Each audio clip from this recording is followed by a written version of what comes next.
Want to create a WhatsApp account without using your personal SIM? Then watch this carefully. First, select the service you want to use, for example, WhatsApp. After selecting the service, choose the country from which you want to get the number.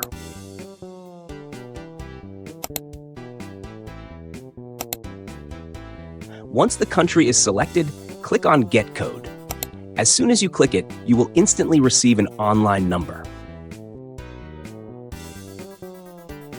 Now copy this number and open the WhatsApp application. Paste the copied number into WhatsApp and tap on Next or Verify.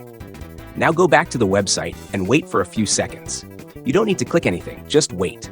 Look, the verification code has arrived. Copy the verification code and enter it into WhatsApp. As soon as you enter the code, your WhatsApp account is ready. No SIM card, no stress.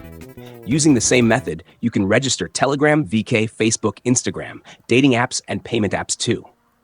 More than 195 services available on one platform. If this video helped you, leave a comment and follow for more videos like this.